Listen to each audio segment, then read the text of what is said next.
اما بعد بسم اللہ الرحمن الرحیم. معزز مہمانان گرامی، آج کی یہ تقریب الخدمت فاؤنڈیشن پاکستان کے تعارف اور پاکستان میں ان کی مختلف منصوبوں میں خدمات کے بارے میں معلومات پر مبنی ہے، جس کی تفصیلات ہمارے مہمان خصوصی جو پاکستان سے خصوصی طور پر تشریف لائے ہیں وہ بتائیں گے آپ کو. الخدمت فاؤنڈیشن کے بارے میں یوں تو ساری دنیا میں ہی آگاہی حاصل ہے، لیکن بارسلونا میں پہلی مرتبہ ہوگا کہ کوئی الخدمت فاؤنڈیشن کے ساتھی، ذمہ دار ساتھی یہاں پر اپنے پروجیکٹس کے بارے میں بتائیں گے.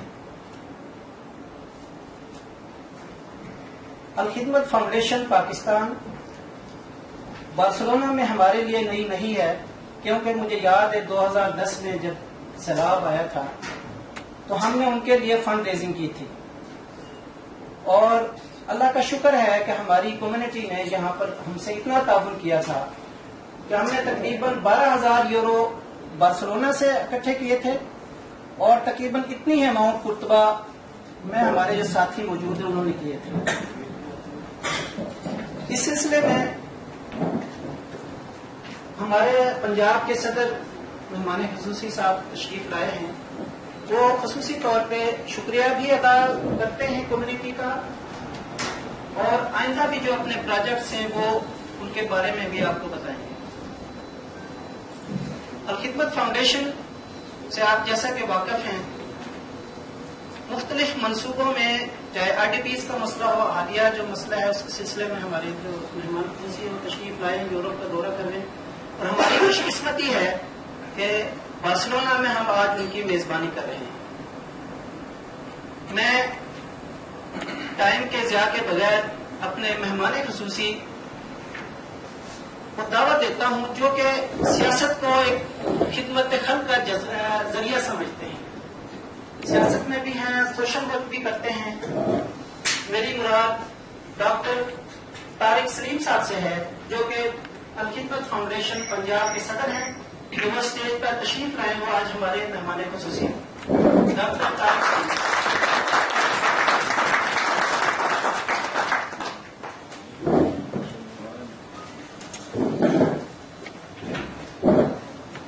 ہمارے آج اس تقریب کا صدارت ہمیں ایک ایسی شخصیت کو دی ہے جو کہ بڑے کم ٹائم میں ہمارے پاکستانی کمیونٹی میں پاپولر ہو گئے ہیں.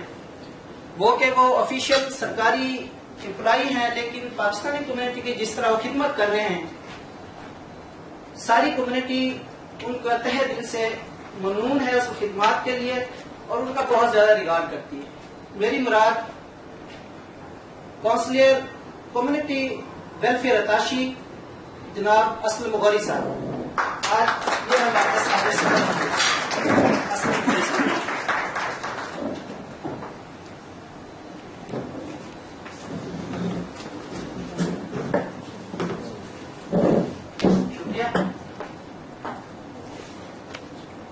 آج کی اس تقریب کی میزبان مسلم سوسائٹی اور ہمارے ایک بہت ہی سماجی اور کاروباری شخصیت شہباز بٹ صاحب ہیں.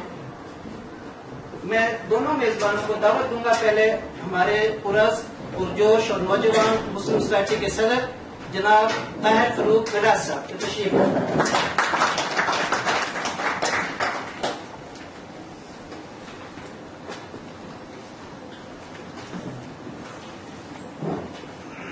گزارش کروں گا شہباز بٹ صاحب سے کہ وہ اسٹیج پر تشریف لائے. شہباز بٹ صاحب. نحمده ونصلي على رسوله الكريم. اما بعد، اعوذ بالله من الشيطان الرجيم. بسم الله الرحمن الرحيم. میں یہاں پر کوئی تقریر کرنے تو نہیں آیا ہوں، لیکن چند باتیں آپ سے ضرور شیئر کروں گا.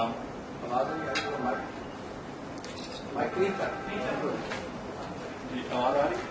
نہیں آ رہی، پہلے آ رہی. اور پاکستان کے لیے اس مہینے کی کیا اہمیت ہے، ہم سب اس سے بخوبی واقف ہیں۔ اللہ پاک ہمارے پیارے پاکستان کو قائم دائم اور سلامت رکھے۔ بات یہ ہے کہ ہماری کمیونٹی، ہماری قوم، پاکستانی قوم اس وقت جیسی بھی ہو، دو چیزیں جو ہماری کمیونٹی کی ہیں اس میں دنیا کی کوئی قوم ہمارا مقابلہ نہیں کر سکتی۔ سب سے پہلی چیز ہے جذبہ، جو اس قوم کے اندر موجود ہے۔ یہ وہی جذبہ ہے جس نے نہتے مسلمانوں کو، ان پڑھ مسلمانوں کو ایک اتنی شاندار اسلامی ریاست اس دنیا کے نقشے پہ وجود لانے میں، اس جذبے کا ہی سارا جو ہے وہ دار و مدار تھا، ورنہ ہندو بنیاں اور انگریز کی سازشیں، ان کا مال، ان کی طاقت، ان کی تعلیم، کسی بھی میدان میں ہم ان کے نہ ہم پلہ تھے، نہ ان سے مقابلہ کرنے کی سکت تھی۔ صرف ایک جذبہ ہی تھا جس نے ایک اتنی بڑی اسلامی مملکت کا وجود سامنے آیا۔ اور دوسری چیز جو اس قوم کے اندر اس کا خاصہ ہے وہ ہے عزم، کہ ایک بار جس چیز کا یہ عزم کر لیتے ہیں پھر اس کے آڑے نہ مالی وسائل آتے ہیں، نہ کوئی دوسری مشکلات سامنے آتی ہیں۔ یہ عزم ہی ہے۔ جب ہم نے عزم کیا تو اس دنیا پہ ہم ایک نئی مملکت، اسلامی مملکت لانے میں کامیاب ہوئے۔ جب ہم نے ارادہ کیا تو ہم نے اس کو ایک ساتویں ایٹمی طاقت بنا ڈالا۔ یہ عزم ہی ہے اور یہ جذبہ ہی ہے کہ آج پھر اگست کا مہینہ ہے، اور جب جب اس ملک پہ کوئی آفت آئی، کوئی مشکل آئی، کوئی مصیبت آئی، جتنی بھی ہماری قوم ہے اپنے رنگ، اپنی برادری، اپنی ذات، اپنے عقائد، اپنی سیاسی وابستگی سے بالا تر ہو کر ایک سیسا پلائی ہوئی دیوار بن کر ہم کھڑے ہوئے۔ جب بھی آج کی اس محفل میں دوستوں کا یہاں پر موجود ہونا اس بات کی واضح دلیل ہے۔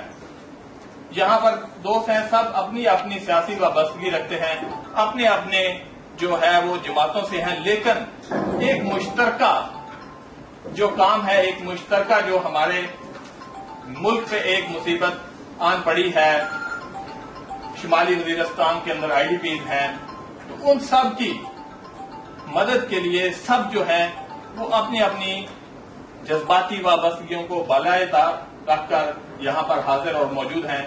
یہ جذبہ اور یہ عزم قابل ستائش ہے۔ میں اس جذبے اور عزم کو سلام پیش کرتا ہوں۔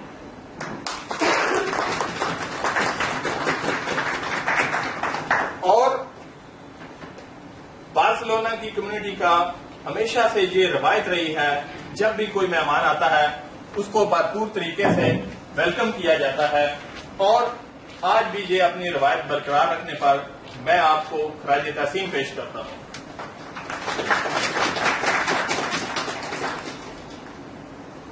اس کے بعد عرض یہ ہے کہ ہم نے آج ہمارے مہمان خصوصی جناب ڈاکٹر طارق سلیم صاحب وہی زیادہ بات جو ہے الخدمت فاؤنڈیشن کے حوالے سے رکھیں گے، اس کے کیا پروجیکٹس ہیں، کون سے اس کے منصوبے ہیں، اور آئی ڈی پیز کے حوالے سے وہ کیا خدمات سارے انجام دے رہی ہے۔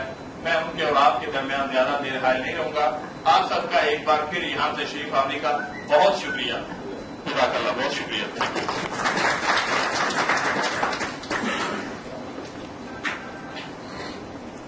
بسم اللہ الرحمن الرحیم۔ اللہ رب العالمین کی حمد بیان کرتے ہیں۔ اشرف الانبیاء جناب محمد رسول اللہ صلی اللہ علیہ وسلم پر لاکھوں درود السلام بھیجتے ہیں۔ واجب الاحترام محمد اسلم غوری صاحب، consulate general of Pakistan Barcelona, Tahir Farooq Waraich صاحب، صدر مسلم سوسائٹی شہباز انور بٹ صاحب، اور میرے بہت ہی محترم بھائی طاہر فاروق بڑائے صاحب نے بھی الخدمت فاؤنڈیشن کا تذکرہ کیا ہے، لیکن میرا احساس یہ ہے کہ الخدمت کے حوالے سے میں بات تھوڑا بعد میں کروں گا۔ سب سے پہلی بات تو یہ ہے کہ 14 اگست پاکستان کا یوم آزادی چند دنوں میں گزرا اور اوسلو کے اندر ایک بڑی تقریب ہوئی جس کے اندر مجھے بطور گیسٹ اسپیکر بلایا گیا۔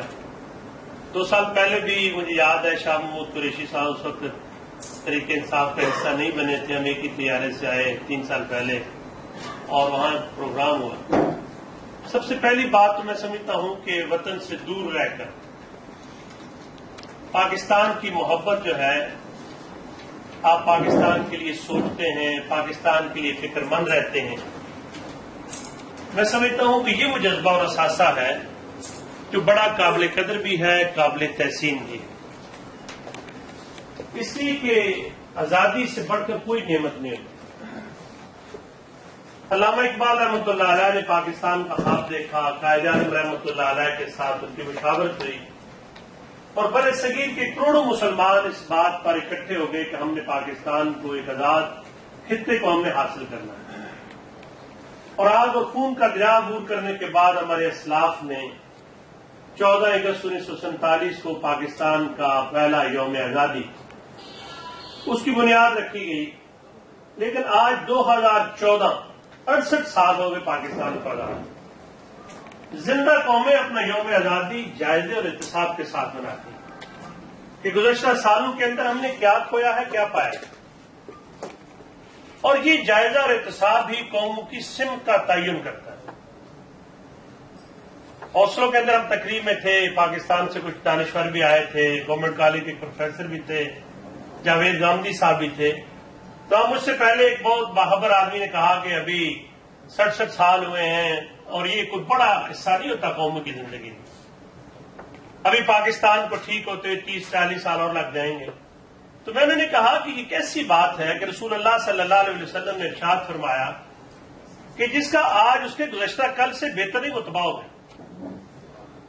قائد اعظم رحمۃ اللہ علیہ نے جس قوم کو محنت کا، عزم کا اور جدوجہد کا درس دیا تھا، حکیم الامت جس نے پاکستان کا خواب دیکھا تھا، انہوں نے یہ بات کہی کہ نشان یہی ہے زمانے میں زندہ قوموں کا کہ صبح و شام بدلتی ہیں ان کی تقدیریں، ایک ایک پل کے اندر یا تو آپ کا قدم آگے بڑھ رہا ہوتا ہے یا پیچھے ہٹ رہے ہوتے ہیں۔ تو میں یہ سمجھتا ہوں کہ گزشتہ 67 سالوں کے اندر پاکستان کا ایک المیہ یہ بھی ہے کہ ہم اپنی ناکامیوں کا برملا اعتراف کرتے ہیں، اپنی کامیابیوں کا تذکرہ ہم نہیں کرتے۔ پاکستان کے اندر جو پوٹینشیل ہے، جو صلاحیت ہے، میرا خیال ہے آپ کسی مجلس کے اندر بیٹھ جائیں، لوگ کہیں گے کہ پاکستان میں بھوک ہے، پاکستان میں افلاس ہے، پاکستان کے بس اسٹینڈ گندے ہوتے ہیں، پاکستان کی ٹرینیں لیٹ ہوتی ہیں، پاکستان میں یہ ہوتا ہے، پاکستان میں ہوتا ہے۔ میں ان لوگوں سے پوچھتا ہوں کہ آپ کا نام پاکستان نہیں؟ وہ لوگ جو پاکستان سے ہجرت کر کے معاش کی فکر کے اندر نکلے، میں ناروے کے 2 دفعہ پروگرام میں شریک ہوں اور وہاں حکومتی لوگ بھی ہوتے تھے اس پروگرام میں، انہوں نے برملا اس بات کا اعتراف کیا کہ اوسلو بنانے میں پاکستانیوں کا اور گجراتیوں کا بڑا کردار ہے، اور یہ بات میں نے نہیں کہی، پنجابی زبان جیسے نے سنو ہوتا ہے جو سوکڑ مان لیں، وہ ناروے کے حکمرانوں نے یہ بات کی کہ اوسلو کو اپنا ملا ہے۔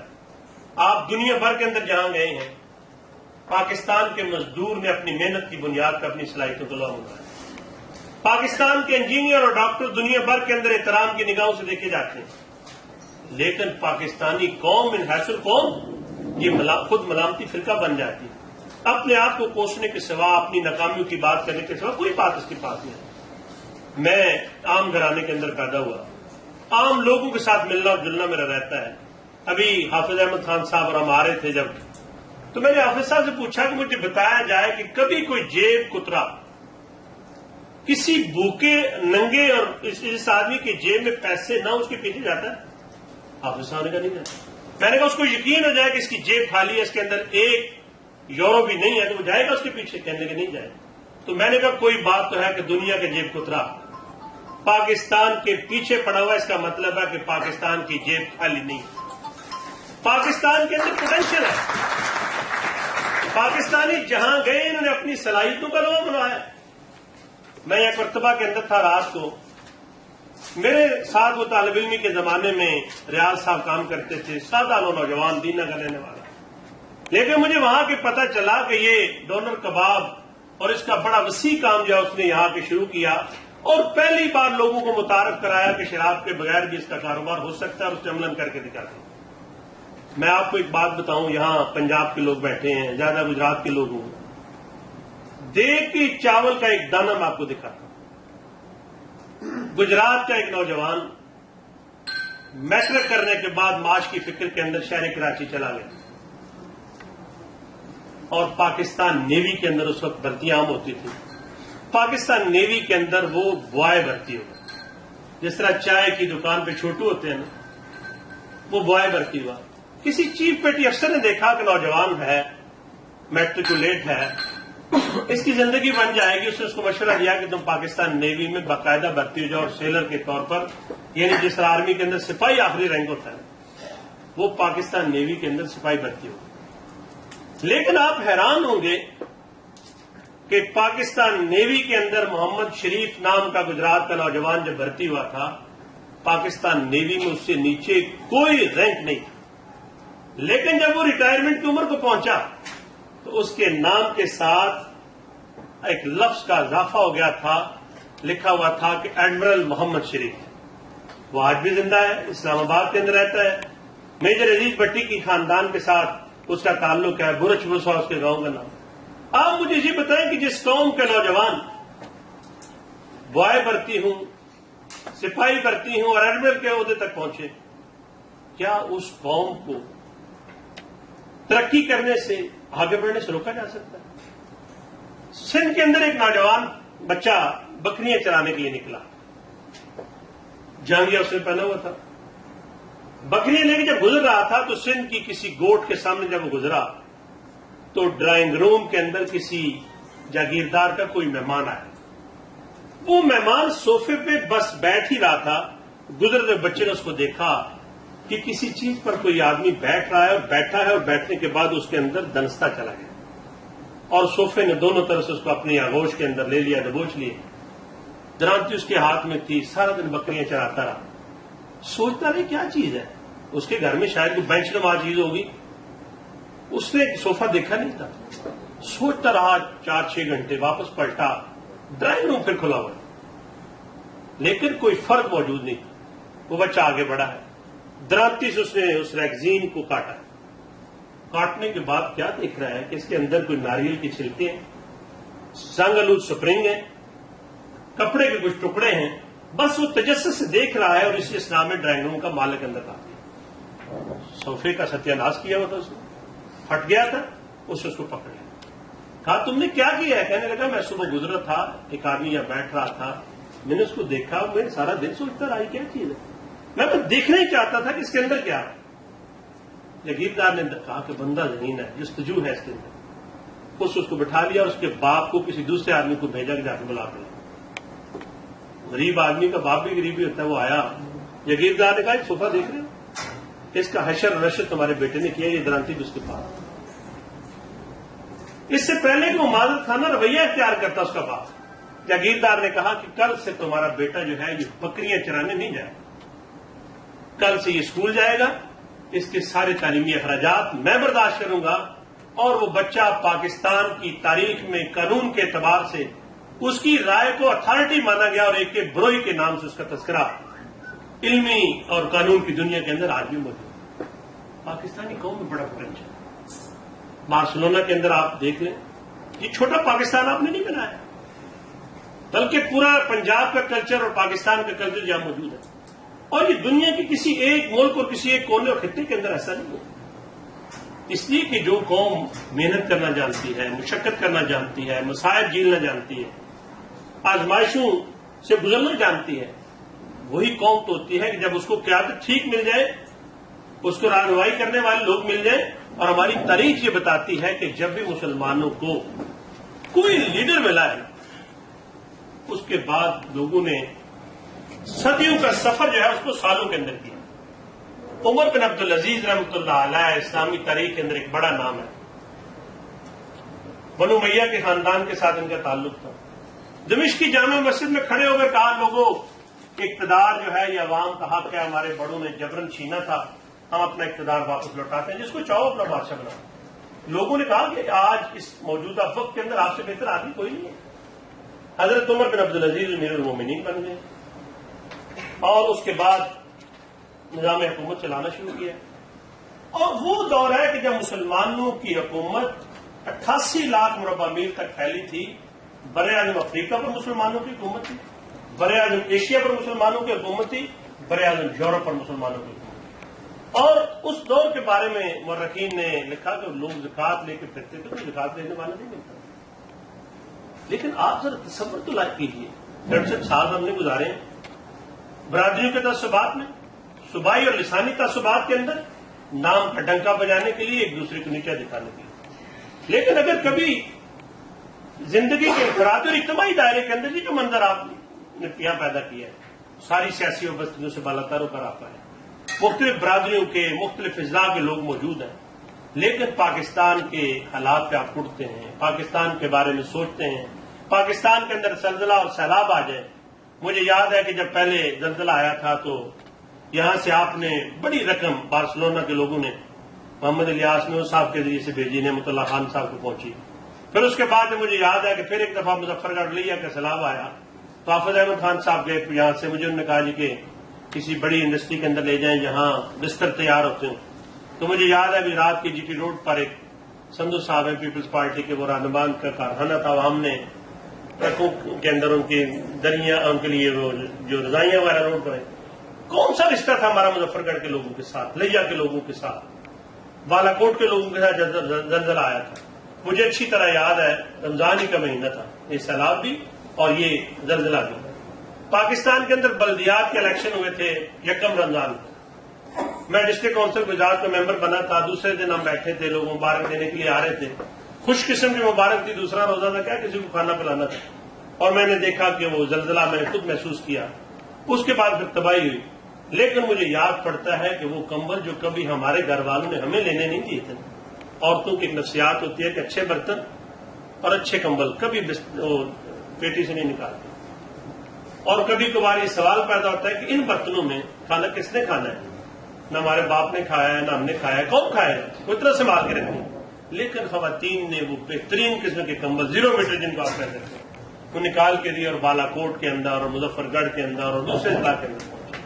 ابھی آئی ڈی پیز کا جو معاملہ آیا، 7-8 لوگ اپنے وطن کے اندر جو ہے مہاجر ہوئے، انہوں نے پاکستان کے لیے قربانی دی۔ دہشت گردوں کو گورنمنٹ نکالنا چاہتی تھی، ساری جماعتوں نے اتفاق کیا اس پہ، اور اپنے ہی گھر سے وہ بے گھر ہو۔ آپ مجھے ذرا تصور کے اندر ذرا منظر لائیے کہ 2-3 گھر جو ہیں ان کو ایک دم یہ کہا جائے کہ آپ اپنا سامان اٹھائیں اور کسی دوسرے شہر منتقل ہو جائیں۔ میں لوگوں سے سوال کرتا تھا رمضان کے مہینے میں کہ کیا وہاں ایسا انتظام موجود ہے کہ کسی شیرخوار بچے کے لیے جو دودھ کی ضرورت ہوتی ہے، اتنے گرم موسم کے اندر تو دودھ نہیں رکھا جا سکتا، ان کے لیے کوئی ریفریجریٹر ان کے پاس نہیں ہوتا، کوئی اور ذریعہ بھی نہیں ہوتا، لیکن اس کے باوجود لوگوں نے قربانی دی۔ لیکن میں یہ سمجھتا ہوں کہ الخدمت فاؤنڈیشن نے بھی اور دوسری این جی اوز نے، ہر این جی او نے اپنے اپنے دائرے کے اندر کام کیا، لوگ وہاں پہنچے، ان کی امداد کی، ان کی ساری ضرورتیں، ان کے لیے علاج کھانے کا بندوبست کیا۔ لیکن الخدمت فاؤنڈیشن کے کام کا دائرہ کار ذرا دوسروں سے مختلف ہے۔ اب تو ستارے جی صاحب کام کرتے ہیں، ان کا کام یہ ہے کہ آپ مریضوں کو ایک شہر سے ایک حادثات کی صورت میں منتقل کرانا، یا کوئی میت ہے اس کی تدفین کا مرلہ ہو۔ تعلیمی دنیا کے اندر ان کا کوئی کام نہیں ہے۔ وہ طلبا جو ذہین ہوتے ہیں، جو پڑھنا چاہتے ہیں، ان کے پاس ان کے لیے کوئی پروجیکٹ نہیں ہے۔ لیکن الخدمت فاؤنڈیشن وہ تنظیم ہے کہ جس نے یتیم بچوں کی کفالت کا پروگرام 1 سال پہلے شروع کیا، اور اس پروگرام کا آغاز اتفاق سے گجرات سے ہوا۔ الخدمت فاؤنڈیشن کے مرکزی صدر ڈاکٹر حفیظ صاحب جو آئی سرجن ہیں، راول پنڈی سے ان کا تعلق ہے، وہ گجرات کے اندر آئے اور مجھے انہوں نے کہا کہ ہم یتیم بچوں کی کفالت کرنا چاہتے ہیں، اور ہمارا ہدف یہ ہے کہ 10 سال کے اندر اندر ہم تمام یتیم بچے ان کے سر پر دست شفقت رکھیں۔ لیکن گجرات سے ہم اس کا آغاز کرنا چاہتے ہیں۔ میں نے کہا آپ آج یہ پروگرام انہوں نے رکھا، اس وقت گجرات کے اندر 301 بچے ایسے ہیں کہ جن کو ماہانہ بنیادوں پر الخدمت فاؤنڈیشن ان کی تعلیمی ضروریات پوری کرتی ہے، ان کو اسکول کے بیگ فراہم کرتی ہے، کتابیں دیتی ہے، اور ہر مہینے ان کے اکاؤنٹ کے اندر 2500 روپے ماہانہ اسکول جانے والے بچوں کے اکاؤنٹ کے اندر جو ہے وہ بھیج دیے جاتے ہیں، اور پورے پنجاب کے اندر 3000 جو الکیسر فاؤنڈیشن اس کی سرپرستی کر رہی ہے. بظاہر بہت چھوٹا کام لگتا ہے. اور بعض لوگوں نے مجھ سے سوال کیا کہ آپ 2500 روپیہ دیتے ہیں, 2500 روپیہ مہنگائی کے اس دور کے اندر کیا ہوتا ہے اسے. ہم نے کہا کہ ان کے گھر کا نظام تو پہلے بھی کسی نہ کسی انداز سے بہت اچھا نہ صحیح چل ہی رہا تھا. ہم تو ان کی مدد یہ کرنا چاہ رہے ہیں کہ اس کی معاونت کے ذریعے سے اگر گھر کے اندر 2 یا 3 بچے ہیں وہ 5000 روپے جاتے ہیں. ایسے بچے بھی ہمارے پاس ہیں جو 4 ہیں, وہاں 10,000 روپے پہنچتے ہیں. تو 10,000 روپے سے ان کی ماں گورنمنٹ سیکٹر کے کسی تعلیمی ادارے کے اندر ان بچوں کی فیسیں اور دوسری ضروریات کو پورا کر لیتی. پھر ہم نے محسوس کیا کہ صوبہ سندھ کے اندر پانی کی وجہ سے پورے پاکستان کے اندر اس کا پانی خراب ہو گیا اور نزدیک کسی بور میں پانی ٹھیک نہیں ہوتا. سندھ کے اندر تو پانی تھر کے اندر ہے ہی نہیں. تو وہاں پیاسے تھر کے نام سے ایک پروجیکٹ شروع کیا جس کے اندر پینے کا صاف پانی دور دراز گوٹھوں کے اندر جو فراہم کرنے کی بات کی. لیکن یہ بات نہ تو ڈاکٹر حفیظ صاحب کی اپنی کسی خواہش اور خوشی نے دخل ہے اس کے اندر, نہ کوئی ہمارا یہ ہابی اور مشغلہ ہے کہ ہم یہ کام کرنا چاہتے ہیں. اس کی جو رہنمائی ہمیں ملتی ہے وہ رسول اللہ صلی اللہ علیہ وسلم اور آپ کے جانسار ساتھیوں کی سیرت کے البم سے ملتی ہے. حضور نے کہا تھا نا حضرت عثمان غنی رضی اللہ تعالیٰ نے کہ بیر روما میٹھے پانی کا کنواں کون ہے جو اس کے عہدے سے خریدے. اور انہوں نے سودا کیا 10,000 درہم کے اندر. ایک دن مسلمان پانی لیتے تھے, دوسرے دن وہ فروخت کرتا تھا. ظاہر ہے آج پانی فری مل جائے, کل کس نے قیمتیں لینے آنا ہے, اور دوسرے دن اس کا پانی نہیں بکتا تھا. پھر اس نے باقی حصہ جو ہے وہ 7,000 میں مزید یعنی 17,000 میں وہ جب دے دیا اور اس کے بعد پینے کے پانی کا عام اعلان ہوا اور رسول اللہ صلی اللہ علیہ وسلم خوش ہو گئے کہ عثمان غنی نے یہ کام کیا. اور پھر وہ تاریخ کی نگاہوں نے منظر کو محفوظ کیا کہ حضور نے غزوہ تبوک کے موقع پر اعلان کیا کہ حق و باطل کا مارکا ہے, لوگ مال لے کے ہیں.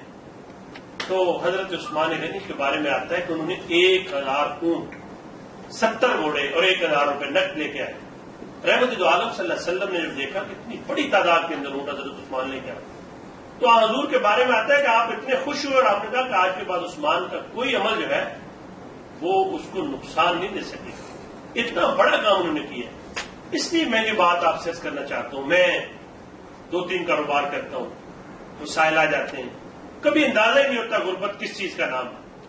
اور غربت کا اندازہ میں آپ کو صحیح بات بتاؤں, یہ وہی لوگ اس کے بارے میں محسوس کر سکتے ہیں جنہوں نے وہ دور دیکھا. اس کو تقریروں کے اندر بیان نہیں کیا جا سکتا, اس کی وہ روح لوگوں کے اندر کبھی منتقل کی نہیں جا سکتی.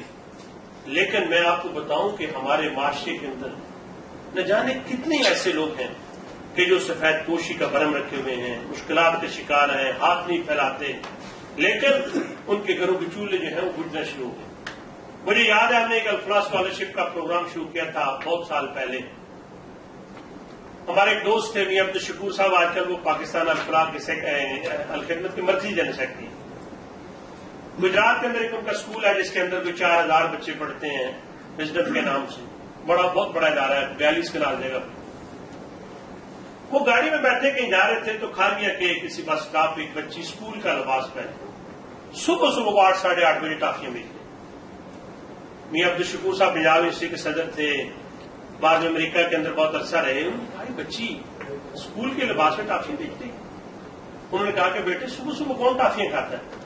بچی نے کہا کہ میرا باپ میرے سر پہ نہیں ہے, میں صبح 1-8 گھنٹہ ٹافیاں بیچتی ہوں, اس کے بعد میں اسکول جاتی ہوں, پھر میں اپنی ماں کھاتی ہوں. عبدالشکور صاحب نے اسے اپنا ایڈریس دیا اور کہا کہ کل تم اپنی والدہ کو لے کر میرے آفس میں آئے. الفلاح اسکالرشپ کا ہمارا پروجیکٹ, اس کی بنیاد یہ واقعہ بنا. پہلے کوئی پروگرام نہیں. بچی نے اپنی ماں کو لیا اور ان کے دفتر میں, چندنے گاؤں ہے گجرات کے لوگ جانتے ہیں, ڈنگا چھوٹا سا, وہاں چلی.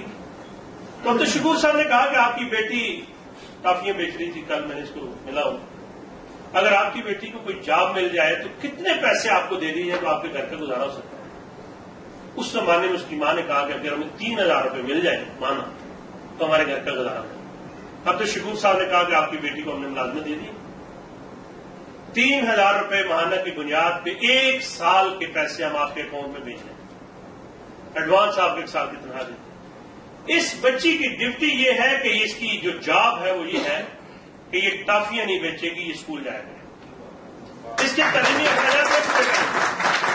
اور آپ کو میں بتاؤں وہ بچی لالا موسیٰ کے اسکول کے اندر ہیڈ مسٹریس. معاملہ یہ کہ گھر کے ایک فرد کو کھڑا کیا ہے اور اس کھڑا کرنے کے نتیجے کے اندر وہ غریبوں کا درد جو اس بچی کے اندر ہے، میں دعوے سے کہتا ہوں ڈاکٹر طارق سلیم کے اندر نہیں ہو سکتا۔ لالا موسیٰ کا ایک نوجوان ہم نے میڈیکل کالج کا اسٹوڈنٹ بنا، اس کا باپ لالا موسیٰ کے بازار میں گنڈیریاں بیچتا۔ آپ جانتے ہیں کہ گنڈیریاں بیچنے والا اپنے بچے کو گورنمنٹ کے ہائی اسکول کے اندر میٹرک نہیں کرا سکتا۔ الفلاح اسکالرشپ نے اس کو 5,000 روپے ماہانہ اس کے اخراجات دینا شروع کیے۔ اس بچے نے MBBS کا کورس مکمل کیا تو پروگرام کے اندر آیا، بہت لمبی اس نے داڑھی رکھ لی تھی۔ میں نے کہا کہ یہ تو نوجوان کم اور بزرگ زیادہ لگتا ہے، تو اس نے کھڑے ہو کر کہا کہ میں خواب میں بھی یہ نہیں سوچ سکتا تھا کہ میں ڈاکٹر بن جاؤں گا، لیکن الفلاح اسکالرشپ نے میرا ہاتھ تھاما اور مجھے میری تعلیم جو اس کو مکمل کر۔ اس وقت 1,000 سے زیادہ بچے ہمارے پاس ہیں کہ جن میں ہر بچے کی فائل ہمارے پاس موجود ہے کہ اس نے 8ویں جماعت کے اندر الفلاح کے ساتھ رشتہ اس کا جڑا ہے، میٹرک کے اندر جڑا ہے، انٹرمیڈیٹ کے اندر اس کا رشتہ جڑا ہے۔ اور کسی طالب علم کو ہم یہ بات نہیں کہتے کہ تم نے گریجویشن کر لی ہے، تم نے انٹر کر لیا ہے، اب بہت ہو گیا تمہاری پڑھائی، اب تم کام کرو۔ میں یہ سمجھتا ہوں کہ 2 کروڑ کے وہ وسائل بغیر کسی لمبی چوڑی جدوجہد کے ہر سال ہمارے پاس اس مد کے اندر اکٹھے ہوتے ہیں، اور وہ بچے جو پڑھ کے فارغ ہوتے ہیں وہی بچے ہمارا اشتہار ہوتے ہیں، وہی بچے ہمارا پروگرام کا تعارف کرا رہے ہوتے ہیں۔ مجھے یاد ہے کہ ایک نوجوان اجمیر اس کا نام تھا، وہ ببر آزاد کشمیر کرتا تھا۔ مجھے اس نے فون کیا، کہا کہ میں MPhil کرنا چاہتا ہوں، میرے پاس وسائل نہیں۔ میں نے کہا اجمیر یار ہماری تنظیم سے بہت محدود دائرے میں تھی، یہ گجرات کے باہر کے کسی بچے کو اسکالرشپ نہیں دی۔ آپ کا تعلق آزاد کشمیر سے ہے، البتہ آپ آجے میں کوشش کرتا ہوں۔ مجھے یاد ہے ہم نے ایک دوست سے بات کی کہ آپ نے جنت سمانی، کہنے لگے جنت جہاں بکتی ہے کہ میں نے کہا بک جاتی ہے۔ ہم نے کہا کہ نوجوان ہے، اس نے PhD کرنی ہے، آپ اس کی کفالت شروع کر دیں۔ جب نوجوان اس کی تعلیم مکمل ہوئی تو غلطی سے اس کے 2 مہینے کے پیسے اس کے بعد اس کے اکاؤنٹ کے اندر چلے گئے۔ اس نوجوان نے واپس وہ پیسے کیے اور کہا کہ میری تعلیم مکمل ہوگی، آج کے بعد میں الفلاح کو پیسے دینے والے ہوں، پیسے لینے والے ہوں نہیں۔ اس لیے میں یہ سمجھتا ہوں یہ جو چراغ سے چراغ روشن کرنے والی بات ہے، IDPs کا معاملہ ہے۔ لوگوں نے اتنے وسائل پاکستان کے اندر بھی اور پاکستان سے باہر بھی لوگوں نے دی۔ میں گجرات کے ایک پنکھا ساز ادارے فیکٹری کے اندر چلا گیا، GFC کا جانتے ہوں گے، بڑا معروف نام ہے۔ حاجی ریاض صاحب اس کے ڈائریکٹر ہیں، میاں اعجاز ان کے چھوٹے بھائی۔ میں نے کہا کہ ہمارے 2 پروجیکٹ ان کے اندر میں آپ کو شریک کرنا چاہتا ہوں۔ کہنے لگے کس کس میں؟ میں نے کہا کہ ایک تو ہیپاٹائٹس کے مریض جو ہے ان کا میں نے علاج کرتے ہیں، اور اس کے اندر کوئی ہم نے قید نہیں رکھی کہ گجرات کے ہوں، کسی برادری کے ہوں، کسی مسلک کے ہوں، مسلمان ہوں یا کوئی سے کسی مذہب کے ساتھ اس کا تعلق ہے، کسی برادری سے، کسی پارٹی۔ ہیپاٹائٹس کا علاج اس وقت پاکستان کے اندر 75,000 سے لے کر 1.25 لاکھ میں ہوتا ہے، 72 انجیکشن لگتے ہیں اس مریض کو، 15,000 روپے میں ہم نے وہ علاج کی سہولت فراہم کی ہوتی۔ لیکن اس کے ساتھ ہم نے آرگنائزیشن کے لوگوں سے کہا کہ وہ علاج جو لاکھ کے اندر ہوتا ہے 75,000 میں ہوتا ہے، 15,000 میں کر رہے ہیں۔ اگر کوئی فرد آ کے یہ کہہ دے نا میرے پاس 15,000 نہیں ہے، میں 10,000 دینا چاہتا ہوں، تو 10,000 میں اس کا علاج کیا جائے۔ اور اگر کوئی کہ میں 5 میں کرانے 5 میں آپ اس کا علاج کر دیں۔ اور اگر کوئی ایسا فرد آ جائے کہ میرے پاس پیسے نہیں ہیں تو پھر بھی اس کا علاج ہونا چاہیے۔ میں اللہ کو گواہ بنا کے آپ کو یہ بات کہتا ہوں کہ آج کی تاریخ تک کوئی ایسا فرد ہمارے پاس آیا ہو جس نے کہا کہ میرے پاس پیسے نہیں ہیں، میں ہیپاٹائٹس کا مریض ہوں، میں علاج کرانا چاہتا ہوں، اور ہم نے اس سے معذرت کی ہو کہ ہمارے پاس پیسے نہیں۔ الحمدللہ آج اس اکاؤنٹ کے اندر سینکڑوں مریضوں کے علاج کے پیسے موجود ہیں، لیکن پیسے آئے کہاں سے؟ حکومتیں جو کر رہی ہیں وہ تو مجھے نہ بتانے کی ضرورت ہے، آپ مجھ سے زیادہ بہتر واقف۔ لیکن میں یہ سمجھتا ہوں کہ زندگی کے انفرادی دائرے میں جو لوگ عزم کرتے ہیں، کام کرتے ہیں، ابھی یہ یہاں داخل ہوئے تو یہاں ایک یتیم کی کفالت کے حوالے سے ایک پروگرام چل رہا تھا، تو اس کے اندر رسول اللہ صلی اللہ علیہ وسلم کی ایک حدیث بیان ہوئی۔ آپ نے فرمایا جو یتیم کی کفالت کرتا ہے وہ قیامت والے دن شہادت کی انگلی کے ساتھ دوسری انگلیاں حضور نے ملی، کہا کہ قیامت والے دن یتیم کی کفالت کرنے والا میرے ساتھ کس طرح کھڑا ہو۔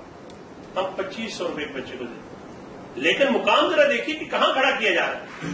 رحمت دو عالم صلی اللہ علیہ وسلم نے فرمایا میرے ساتھ کھڑا ہوگا قیامت والے دن۔ اور یتیم کی کفالت یہ رسول اللہ صلی اللہ علیہ وسلم کی رفاقت بھی ہے اور اللہ تعالیٰ کی اس کے اندر رضا بھی۔ اس لیے الخدمت فاؤنڈیشن نے ماہانہ بنیاد پر راشن ایسے ضرورت مند اور نادار افراد جو کاروبار کرنا چاہتے ہیں، تھوڑے وسائل ان کے پاس ہیں، چائے کا کوئی کیبن ہے، پھل کا کوئی ٹھیلا لگاتے ہیں، منڈی سے ادھار فروٹ بیچتے ہیں، الخدمت نے مائکرو فائنانس کا ایک پروجیکٹ شروع کیا، 25 سے 30 ہزار روپے ہم قرض دیتے، اس سے زیادہ نہیں دیتے۔ وہ بندہ جو چائے بیچتا ہے، جو پھل بیچتا ہے، اور وہ 25,000 روپے آسان ایک ساتھ کے اندر اس نے الخدمت فاؤنڈیشن کو واپس کرنے تھے. 80 سے 90 لاکھ روپے صرف ڈسٹرکٹ گجرات کے اندر ہمارے سرکل کے اندر ہے. میں نے اس پروجیکٹ کے ذمہ دار سے پوچھا کہ یہ جو قرضے واپس آنے کی شرح یہ کیا ہے اور قرضے کس کو دے رہے ہیں؟ جو بہت غریب لوگ ہوتے ہیں. آپ حیران ہوں گے کہ 98% لوگ جو ہیں وہ قرضہ واپس کرتے ہیں. 2% کا استثناء ہوتا ہے، کسی کا کاروبار نہیں چلتا، کوئی اور نیت کا معاملہ بھی آ جاتا ہے، لیکن 98% ریشو امیر آدمی کو آپ قرضہ دے کے دیکھیں آپ کو کبھی نہیں ملتا. لیکن وہ لوگ قرضہ واپس کرتے ہیں یا اپنے پاؤں پہ کھڑے جاتے ہیں. اور خدمت فاؤنڈیشن اس کام کا جو بیڑا اٹھایا میں سمجھتا ہوں اس کی بات یہ ہے کہ حقیقت میں یہ ہماری دینی ذمہ داری بھی ہے، ہماری اخلاقی ذمہ داری بھی ہے، ہماری قومی ذمہ داری بھی ہے. اس لیے کہ ہم نے چراغ سے چراغ روشن کرنا ہے، ہم نے امیدوں کے چراغ روشن کرنے ہیں، لوگوں کو کھڑا کرنا ہے، ان کی مشکلات کے اندر ہم نے ان کا ہاتھ بٹانا ہے. اور میں آپ کو ایک بات بتاؤں، اللہ تعالیٰ سے ڈر کے میری بات کہنے لگا. میں جب بھی گھر جاتا ہوں تو جیب میں کچھ چیز خریدی ہے، کسی کو کچھ دیا ہے، کچھ پیسے واپس مل گئے ہیں، تو 10 اور 20 روپے کے نوٹ جب زیادہ اکٹھے ہو جاتے ہیں تو میں پھر اللہ سے ڈر کے کہتا ہوں کہ کبھی کبھی مجھے لگتا ہے کہ اس نے جیب بھاری کر دی. وہ میں جا کے روزانہ کی بنیاد پہ نکال دیتا ہوں 20 روپے 10 روپے کے نوٹ، اور باقی جو اس سے بڑے نوٹ ہوتے ہیں وہ جیب پہ ایسا رہتے ہیں. میں نے کہا کہ اگر فرض کر لیں روزانہ کی بنیاد میں 30 روپے میں نکال دیا کروں 40 روپے، تو اس مہینے کے بعد تو ایک بڑی رقم بن جاتی ہے، اور اس سے کسی ایک یتیم گھرانے کے ضرورتیں پوری ہو سکتی ہیں، کسی ایک بچے کی کفالت ہو سکتی ہے، کسی ایک بچے کی تعلیمی ضروریات پوری ہو سکتی ہیں.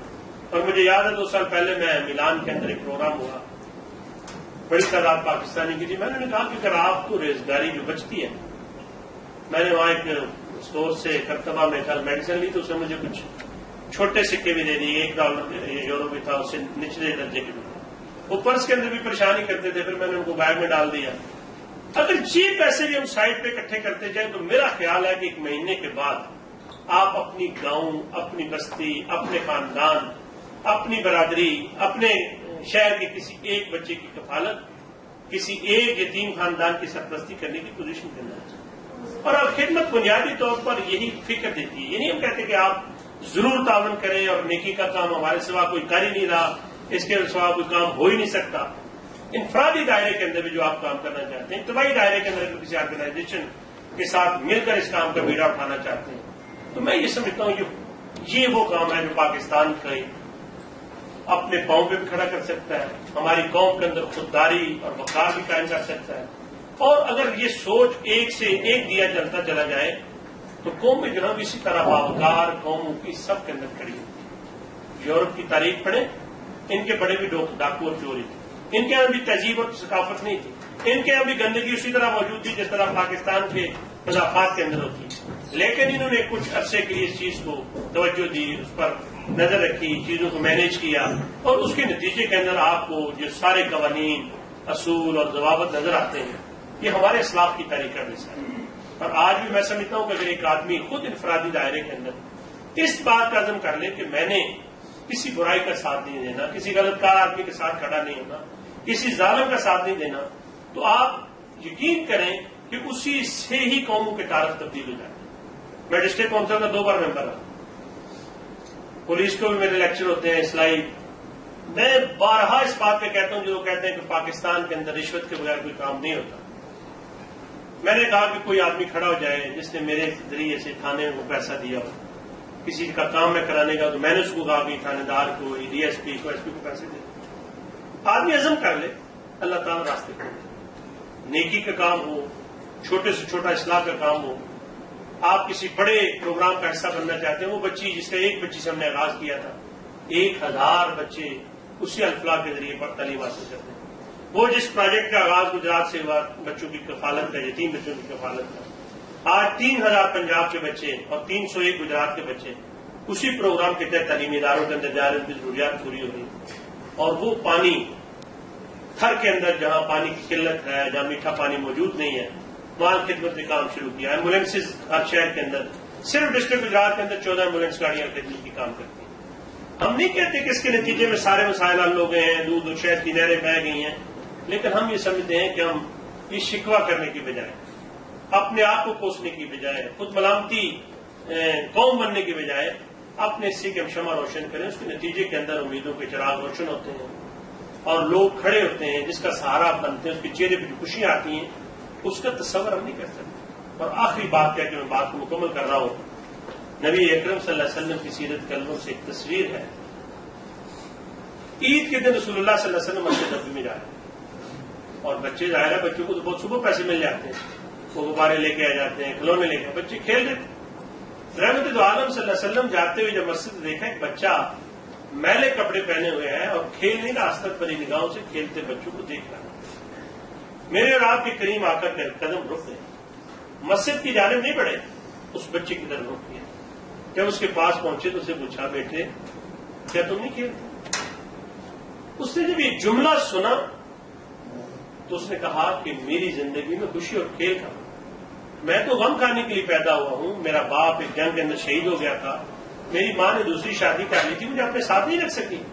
یہ جملہ کہنے کے بعد وہ پھوٹ پھوٹ کر رونے لگا۔ رحمت عالم صلی اللہ علیہ وسلم کو اپنی یتیمی کا زمانہ بھی یاد آ گیا، خود بھی یتیم پیدا ہوئے۔ آپ اس کے سر کو سینے سے لگا بات کہتے کہ تم پسند نہیں کرو، محمد تمہارے باپ ہوں، عائشہ تمہاری ماں ہوں، فاطمہ تمہاری بہن اور حسن حسین تمہارے بھائی۔ رسول اللہ صلی اللہ علیہ وسلم نے صحابہ سے کہا، میرے صحابہ نماز ٹھہر کے پڑھے۔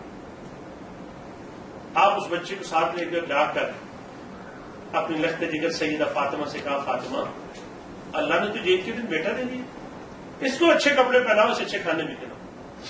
ہمارے نبی صلی اللہ علیہ وسلم کی جو سیرت ہے اس کا آغاز بھی خدمت خلق سے ہوتا ہے کہ جب وہ بڑھیا مکہ چھوڑ کے جا رہی تھی، گٹھڑی اس نے باندھی تھی، پراپگنڈے کا شکار ہوئی تھی، لوگوں نے کہا تھا شہر میں جادوگر آیا ہے، تو رسول اللہ صلی اللہ علیہ وسلم کا سامنا تھا۔ آپ نے پوچھا اماں کہاں جا رہی ہیں؟ کہا بیٹے اس شہر میں ایک جادوگر آیا، اس کا نام محمد ہے، اس کے ڈر سے یہ شہر چھوڑ کے جا رہی ہے۔ رسول اللہ صلی اللہ علیہ وسلم نے کوئی جواب نہیں دیا، موضوع تبدیل کیا، کہا اماں لگتا ہے بوجھ آپ کی طاقت سے زیادہ، آپ اٹھا نہیں سکتے، اجازت ہے میں اٹھا لوں؟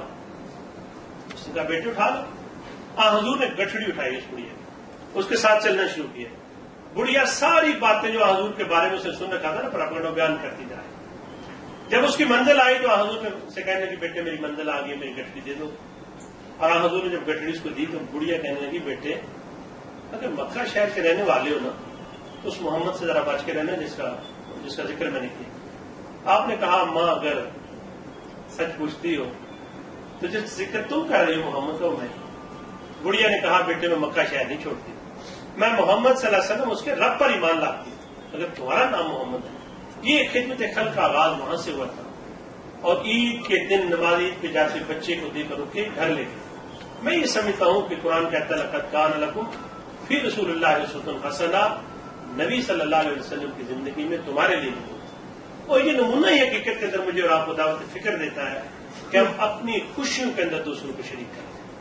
ہم اپنے وسائل کا تھوڑا سا حصہ اپنی گلی پر لے کے، اپنی بستی کے، اپنے خاندان کے غریب اور نادار افراد کے لیے نکال لیں، آپ یقین جانے اللہ تعالیٰ اپنے فضل سے اتنا دے دیتا ہے۔ وہ کہتا ہے میں تمہیں وہاں سے رزق دیتا ہوں، تمہیں گمان نہیں ہوتا، اور اس کے نتیجے کے اندر جو انسان کو اطمینان ہوتا ہے، جو سکون ملتا ہے، اس کا تصور تو اسی وقت کیا جا سکتا ہے جب آپ کسی اس عمل سے گزریں۔ اشفاق احمد نے کسی مزدور کو بلایا، اشفاق احمد ہے میں کھاری، تو اس نے کہا مزدور کو کہ جلیبیاں کھاؤ گے؟ مزدور نے کہا کہ جلیبیاں کون نہیں کھاتا؟ اشفاق احمد کہتے ہیں میں نے تھوڑی سی جلیبیاں منگوائی، اس کو کھاؤ۔ کھانے شروع کر دی اس نے۔ کھانے کے بعد میں نے پوچھا مزہ آیا؟ کہنا بہت مزہ آیا۔ اشفاق احمد کہتے ہیں میں نے اس سے کہا کہ جب تم اپنے پیسوں سے کسی اور کو جلیبیاں کھلاؤ گے نا تو تمہیں اس سے زیادہ مزہ ہے۔ مزدور کہنے لگا جی میں کیسے کھلا سکتا ہوں، میں تو مزدور آدمی ہوں۔ خیر وہ چلا گیا، بات ڈال دی اس کے ذہن کے اندر۔ کچھ دن گزرے، اس مزدور نے جلیبیاں لی اور کسی اپنے سے زیادہ غریب کو دعوت دی۔ وہ کھا رہا تھا، وہ دیکھ رہا تھا۔ اشفاق احمد کے پاس آیا، کہنے لگا بابا اتنا مزہ جلیبیاں کھاتے ہوئے نہیں آیا تھا جتنا جلیبیاں کھلاتے ہیں۔ اور یہ جو خوش نصیبی کی بات آپ کرتے ہیں نا، میں بھی کرتا ہوں جن میں کاروباری دنیا کو دیکھتا ہوں، ہماری خوشیوں کے پیمانے بڑے عجیب ہیں۔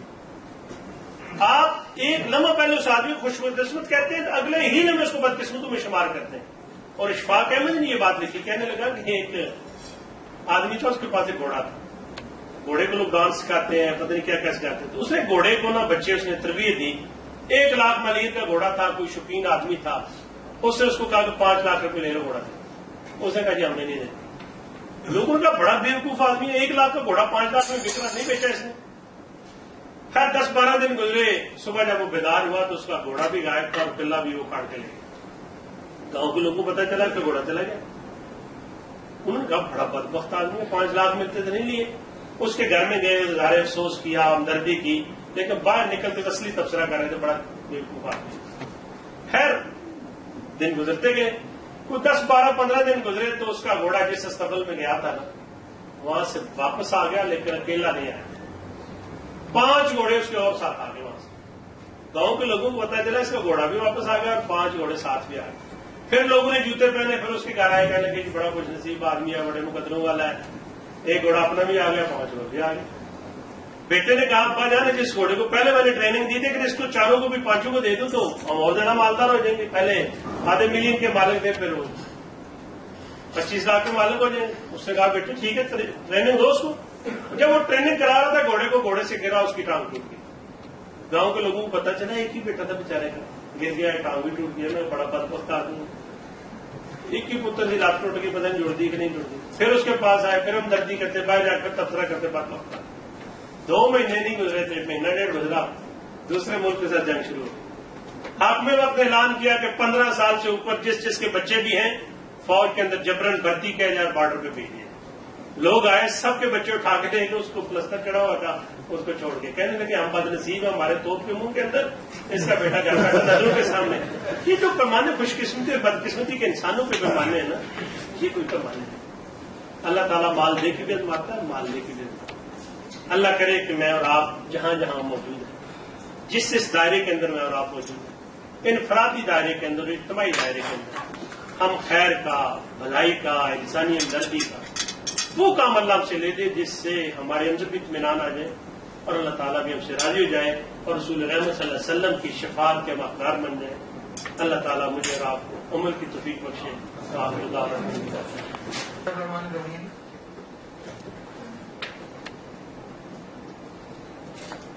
ڈاکٹر طارق سلیم صاحب، جناب شہباز بٹ صاحب، طارق واحد صاحب،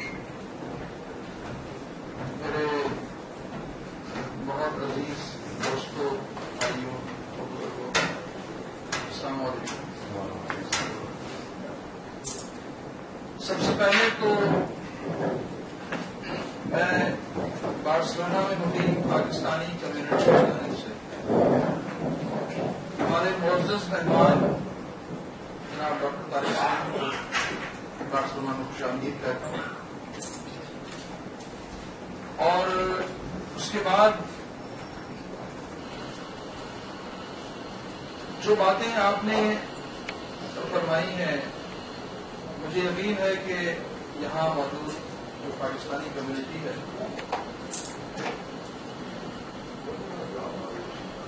اس کے نزدیک یہ باتیں شاید نئی نہیں ہیں. یہ وہ کمیونٹی ہے کہ جس نے ہر مشکل وقت میں اپنے پاکستانی بھائیوں کا جو وطن کے اندر موجود ہیں، ہر مشکل وقت کے اندر انہوں نے ان کا ساتھ دیا ہے، دامے درمے قدمے سکھنے ہر طرح سے. اور مجھے یقین ہے کہ جو اس وقت مسئلہ درپیش ہے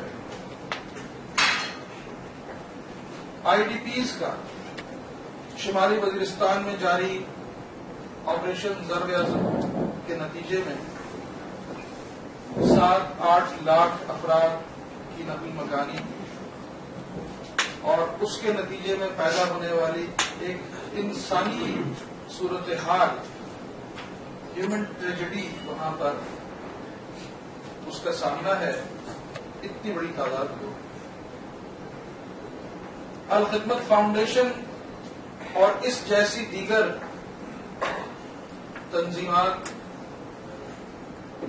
جو خدمات وہاں انجام دے رہی ہیں وہ یقیناً بہت قابل ستائش ہے. اور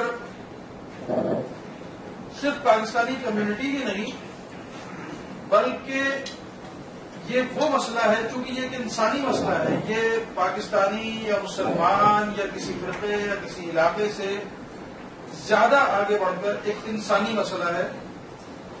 اس کے اندر میری آپ سے یہ ایک مشورہ ہے کہ اس میں صرف پاکستانی کمیونٹی کے بجائے اگر آپ اس میں ابھی باہر جا کر بھی اگر کرتے ہیں اس دائرے سے باہر نکل کر تو اس میں بھی کوئی حرج نہیں ہے.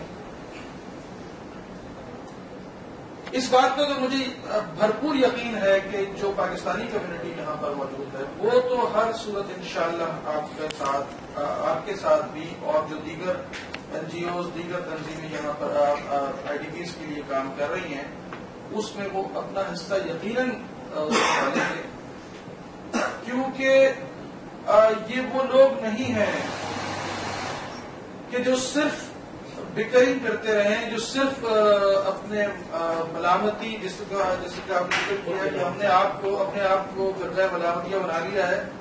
کبھی کبھار تھوڑا بہت ہو جاتا ہے، لیکن سچی بات یہ ہے کہ یہ ان لوگوں میں سے ہیں کہ جو اپنے حصے کی شمع ضرور جلاتے ہیں. شکوہ ظلمت شب سے تو کہیں بہتر تھا اپنے حصے کی کوئی شمع جلاتے جاتے. یہ سب وہ لوگ ہیں کہ جو اس شعر کے مطابق اپنے حصے کی شمع ضرور جلاتے ہیں. اس سے پہلے جب پاکستان میں قدرتی آفات کے نتیجے میں لوگوں کو ضرورت پیش آئی تو ذکر کیا ابھی آپ کے سامنے، بلکہ آپ کی خود علم میں ہے، آپ نے ذکر کیا سیلاب زدگان کے لیے، زلزلہ زدگان کے لیے بارسلونا میں اور یقین یورپ کے اور باقی جو دوسرے ممالک ہیں وہاں پر جو سمندر پار پاکستانی ہیں انہوں نے اس میں بڑھ چڑھ کر حصہ لیا ان کی امداد کے حوالے سے. اور اب جو یہ نیا مسئلہ پیدا ہوا ہے اور اس میں بھی مجھے یقین ہے کہ یہ اپنا حصہ ضرور ڈالیں گے. سب سے جو آج خوشکن بات ہے اور جو نہایت بڑی خوشائن بات ہے کہ گروہی، جماعتی، مسلکی ان تمام امتیازات کو بالائے طاق رکھ کر آج بارسلونا میں پاکستانی کمیونٹی کے تمام جو لوگ ہیں ان کی نمائندگی یہاں پر موجود ہے. آلموسٹ میں سمجھتا ہوں کہ ہر سیاسی گروپ کے لوگ یہاں موجود ہیں، ہر علاقے کے لوگ یہاں موجود ہیں. تو یہ ایک نمائندہ اجتماع ہے، پاکستانی کمیونٹی کا ایک نمائندہ اجتماع ہے. اور یہ آپ کی اس کاز کے حوالے سے جس کو آپ لے کر چلے ہیں اس کو سپورٹ کرنے کے حوالے سے یہ ایک بہت ہی مطلب ان کی طرف سے ایک ویلکم اور اس میں بڑھ چڑھ کر حصہ لینے کا ایک اندیا بھی ہے. میں چونکہ وقت بہت تھوڑا ہے، نماز کا وقت بھی ہونے لگا ہے، تو میں آپ تمام حضرات سے اس آخری ایک فقرے کے اوپر آپ سے اجازت چاہوں گا کہ انفاق فی سبیل اللہ ایک آپ کا مذہبی فریضہ بھی ہے، انسانی فریضہ بھی ہے. قرآن مجید میں اللہ تعالیٰ نے فرمایا لن تنالوا البر حتى تنفقوا مما تحبون، کہ تم کامل نیکی کو اس وقت تک پا ہی نہیں سکتے جب تک کہ تم اپنی پسندیدہ ترین چیز یعنی اشارہ ہے مال کی طرف وہ خرچ نہ کرو. تو ہم دیکھیں کہ ہم کس حد تک کہاں تک اپنے اس مال کو جو اللہ تعالیٰ کی امانت ہے ہمارے پاس ہم اس کو اس کی راہ کے اندر خرچ کرتے ہیں. آپ سب حضرات کا بہت بہت شکریہ. سارے دوستوں کا اور خصوصاً اور آپ سب لوگوں کے میں اپنی طرف سے اور مسلم سوسائٹی کی طرف سے شکریہ ادا کرتا ہوں کہ آپ نے اپنا قیمتی وقت سے. اور اس کے بعد میں ڈاکٹر صاحب کی اپیل پہ اکثر ہی ان کے ساتھ کوآرڈینیشن تو چلتی رہتی ہے، لیکن آج جتنی تفصیل سے انہوں نے بیان کی ہے اس سے متاثر ہو کر میں ان سے اعلان کرتا ہوں کہ جتنی دیر تک اللہ پاک میں میری مرضی ہے میں خدمت کے ساتھ منسلک ہونے لگا. آپ کا ٹائم نہیں دیتا سب دوستوں کا شکریہ اور اسپیشلی ان دوستوں کا جنہوں نے اس پروگرام کو ترتیب دینے میں ہمارا ساتھ ہی ہے. اس میں طاہر فاروق صاحب, ایاز منیر صاحب, حافظ احمد صاحب, ملک شاہد صاحب, چودھری جاوید صاحب, چودھری ظفر صاحب اور چودھری امجد صاحب کا میں اسپیشل شکریہ ادا کرتا ہوں. اتنے تھوڑے ٹائم میں ہم یہ پروگرام جو ہے ترتیب دینے میں مدد کی. آپ سب دوستوں کا شکریہ.